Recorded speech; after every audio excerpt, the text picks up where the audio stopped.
Hi, and welcome to the STS check-in. We are in mesocycle 3, and we just completed week 2. That's discs 28, 29, and 30.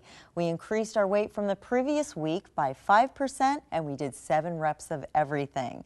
Still loving the routines, not a lot's changing with the exercises. However, we are feeling it getting more comfortable and more stronger with each and every rep. The back and chest work is great. Love that feeling of the push-pull concept. Gives me nice time to recover and give my all to each body part. And if you're doing the plyo leg routine, how'd you like those rock climbers and the explosive running man? Very humbling, but we got through it, didn't we? Now for the following weeks, in the third week of mesocycle 3, we're going to increase again 5%.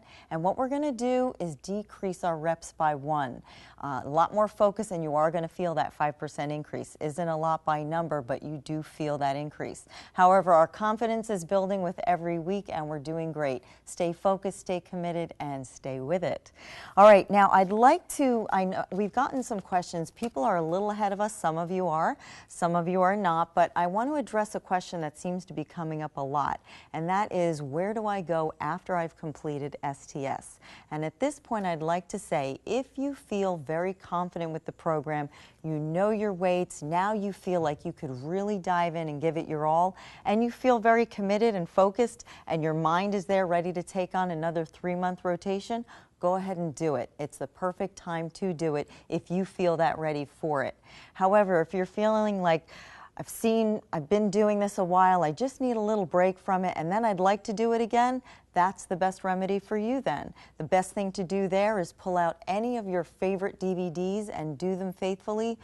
Not really any set time. You could do 2 weeks, a month. Take a little time off, and when you feel ready to do STS again, that's the best time to do it. Because as you can see, it's a demanding program, gives you great results, but you do need to be pumped up and focused for it. So enjoy that. Whatever option you take is perfect. There is no right or wrong answer. The main thing is to just ask yourself, are you ready? We're now ready to move on to question and answers, and we have a question from Katie. Cathe, I have an assisted pull-up machine. When I do pull-ups or chin-ups, I don't feel the move in my back at all. I try to focus on my back, but feel it mostly in my arms. Would you demonstrate the correct movement for this type of machine? Thank you, Katie. Sure. What we're going to do, Katie, is we're going to move on into the gym, and I'll talk you through how to do a pull-up on the Gravitron unit. All right, so follow me over. All right, Katie, so here we are on the Gravitron unit. As you can see, it's a pretty enormous piece, but it does wonders for your body. Just for some of you who aren't familiar with the Gravitron, what you can do, the beauty of this machine is that anybody can do pull-ups on it. And what allows that to happen is this weight rack right here. Now, typically, all the other pieces of equipment in the gym, the farther down you go on this rack with the pin, the harder the exercise is. With the Gravitron, it's the opposite, and you do need to be aware of that, because otherwise you're going to be doing pull-ups freestyle.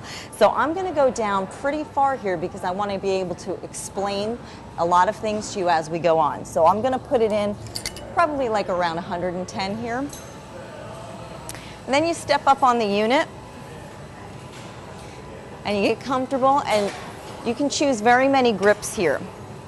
Now what I'm going to do is show you 3 different hand grips. Now when doing a pull-up, you want to keep in mind there are very many grips you can use. You can use an overhand wide grip, you can use coming closer with your grip, and continue to come in closer so that you almost have a turned inward grip. Then you can likewise turn your hands toward yourself and do chin-ups with your hands closer or your hands getting wider apart. Now, I don't know exactly what pull-up you were speaking of that you were having a challenge with where your hand grip was, but keep in mind that women will have a harder time with a wide grip pull-up. Just the nature of our physique makes it that way. So that's why if you can use a Gravitron, put a little more weight on there, meaning the exercise becomes easier. You want to make it so light that it's almost a joke how easy it is, and get your mechanics down. And then each time you do it, add a set on and decrease the weight a little bit so it's making the exercise harder. And try to do as many pull-ups as you can with great form and work your way up from there. So I'm going to just show you how it does work. You're going to put your knees on it. Now notice I have so much weight on, and I did that on purpose so that I'm able to talk to you and show you all the different hand grips. Now here would be a nice wide grip, and it gives you a nice V taper in your back. And you'd keep your posture nice and strong, and you'd pull up to the top and lower down. Now, if you go up so high that you hear the weight stack cling at the top, you've gone too high. So you're gonna have to get a little practice down and figure out just where that is. And then go down to full range of motion, but not lockout because you don't want to stress your joint. So come to a just softened joint right here. Now, engage your back. Don't just look at your arms and go, oh, I need to get up there. Really think of your back muscles now and pull, starting with the back, and feel it all the way to the top, and then lower down slowly, okay? And try to work your way up to 10 of those if you can. Yes, of course, you are going to feel it in your arms. That's the nature of the movement. You are using your bicep to some degree when you're doing that pull-up. But over time, your biceps will get used to the movement that you're doing. The weight selection that you choose allows you to have the advantage of working your back and thinking of your back more than your arms. Now, I'm just going to show you some other variations on the grip. Okay, you can move your hands in closer and under grip if you want and come in here. Okay, keep in mind the closer the hands come in, the more central portion of the back. The wider out they go, the more outer portion of the back. And now if you want to do a parallel grip, which is also pretty popular, keeping the hands really close in, you're going to really feel that nicely, right through the lats and through the center back, okay? So these are just some variations for you. And then when you're done, you put your foot on the unit. Really remember now, because the weight is so heavy holding you, to put your hand on the unit and guide it up. Because if you just jump off, that whole weight stack's going to fly up, and everyone in the gym will probably look at you. All right, hopefully you found that helpful.